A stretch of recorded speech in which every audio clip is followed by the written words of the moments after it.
Thrice the pride, triple the dark. That didn't make any sense. How you get so big getting food of this kind? Hello and welcome back. Today I'm doing a review of Triple Dark, the second episode of Star Wars Resistance, or the third if you count both parts of the Recruit as one. I don't know, however you spin it. I will warn you, I'm going to be talking about spoilers in this review, so please be aware of that if you haven't seen the episode yet. But with that, let's get into the story. So in the pilot episode, The Recruit, we saw Kazz kind of getting into his mission, right? He's going to be a spy for the Resistance on the Colossus, and he's going to be on this team, and they're going to do stuff. And in the pilot, Kazz does what he does best, which is fly.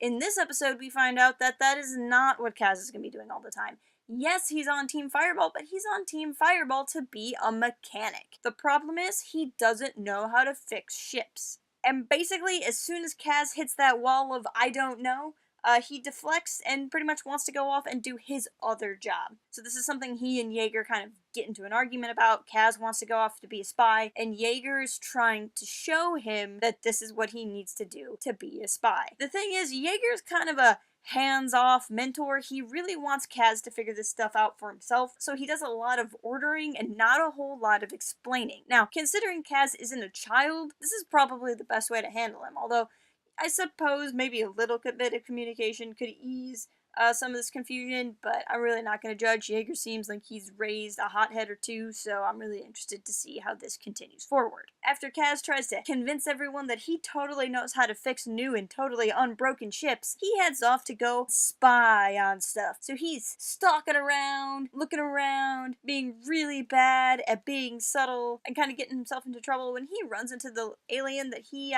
kind of got into a tussle with in that bar fight. This is the alien that cheated at darts with him and now still claims that Kazz owes him money. This guy's kind of a mini crime boss in more ways than one, and he's off to try to get Kazz to pay him back his money. Meanwhile, Kazz did hear two of this guy's henchmen talking about something called a triple dark. The other thing that catches this guy's eye is Kazz's trophy. Kazz seems to have a trophy made out of really expensive, important stuff, but he doesn't want to get rid of it. After some shenanigans, he ends up in Acquisitions, which is where Kazz was supposed to go all this time, to pick up a ship part to help Yeager fix a ship. Of course, Tam is already there because she's getting super annoyed that Kazz isn't back yet. She lugs Kazz back, and he and Yeager kind of get into this other kind of argument because Kazz is just not focusing on the job he's supposed to be doing. In the middle of kind of explaining what happened, Kazz causes their customer to lose his comm link in a grate in the ground. The customer obviously gets a little cranky about it, and he runs off. Kazz is feeling a lot of soul searching now, and he kind of goes off on his own and sits and contemplates life and talks to BB-8, as one is wont to do when one's having a bad day. And he explains that the trophy he has is a lucky trophy. It's the first trophy he ever won in any kind of race, and he won it in a race when he was proving to his dad that he was ready to race, that he was capable, and it's something that reminds Kazz that he can do things when no one thinks he can. Which is why it's a big deal to Kazz right now, because no one thinks he can be a racer, no one thinks he can be a spy, no one thinks he can be a mechanic. While out contemplating life, Kazz figures out two things. First, a triple dark is a really nasty storm. Second, the customer that was in their hangar was actually a spy, only he was a spy for pirates instead of the First Order.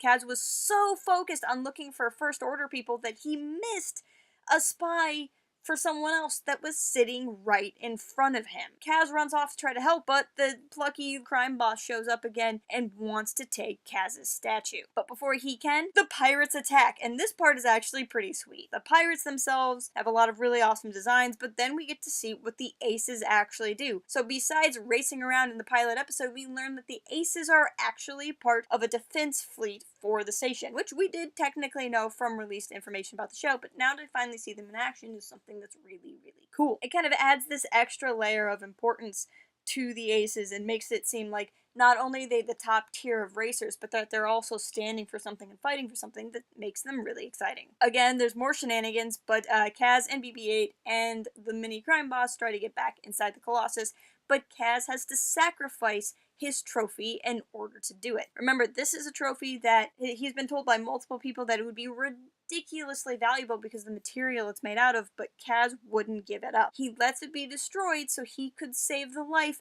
of someone that's trying to hit him up for money. So here, we see Kazz as this young, hot-headed guy He's not facing responsibility. He's running off to do the fun, adventure, and excitement instead of his actual job. He's not putting in the work to do what he needs to do, and yet we do see that he has a really good heart. He's hanging on to something that's material and something that's expensive, but he's hanging on to it for a very emotional reason. It's not that he wants to hoard it because it's valuable. He wants to keep it because it has a secondary value to its monetary one. And then we see him give that up to save someone who would have gladly seen Kazs die if roles were reversed. So this is a really important point to me, because yes, we are seeing Kazs as this kind of immature kid who's really never had to face a challenge and doesn't know how to kind of stick to his guns and grit through a challenge, but he is a good guy, and he is someone I believe who can get there. It's just going to take someone like Yeager to kind of force him to face the lessons he has to learn in life. After this exchange, Kazs runs back to the garage. See, now he knows that the customer they had earlier was in fact a pirate spy, and he remembers that pirate spy dropped his comlink in the garage during a kind of a tussle earlier in the episode. So without BB-8, Kazs fishes the comlink out of a grate and kind of runs back over. See, earlier in the episode, one of the things Kazs had done when he was trying to prove he was a mechanic and proving that he really wasn't a mechanic is he accidentally sent this nasty feedback loop through the ship they were trying to repair. This time, Kazs does that on purpose. He holds the comlink up to the feedback system, and he guesses that comlink is probably patched into the pirate's frequency, because after all, the guy who owned it was a pirate spy, and lo and behold, he's correct, and he shoots a really nasty noise into the ears of every single pirate flying around the Colossus. His quick thinking ultimately saves the day, giving the aces in the sky the edge, and they chase the pirates off, because this nasty noise stops the pirates from being able to communicate, to navigate, to really being able to do anything useful, so they just get the heck out of Dodge. What's interesting here is after this fight, Team Fireball comes out of wherever they were hiding and they give Kazs a hard time for not going to the safety bunker, and Kazs doesn't tell him what he did. He doesn't tell him that he helped save the day. Maybe it's partly because he doesn't know that he did and he ultimately can't prove it, but I think part of it might be Kazs starting to grow up, starting to realize that really all he did was fix a mess he could have caught earlier if he was focusing on what he's doing. He's starting to figure out that really his job is going to involve him becoming a mechanic and learning what a triple dark is, and learning who the major players are, and learning that there's more than just the First Order out here to be worried about, and that he can do a lot of good by just trying to do what he's supposed to be doing. And then we get to the end of the episode, and the end of the episode is the best. We see the Red Baron stormtrooper pilot talking to the band of pirates, and they're all like raw about stuff, and then she appears out of the shadows. Phasma! We see her. We only heard her name before, but now we get to just gaze upon her reflective awesomeness, and she's there, and her voice is Gwendolyn Christie, and everything is wonderful and amazing, and I can't explain the level of which I want more Phasma in the show.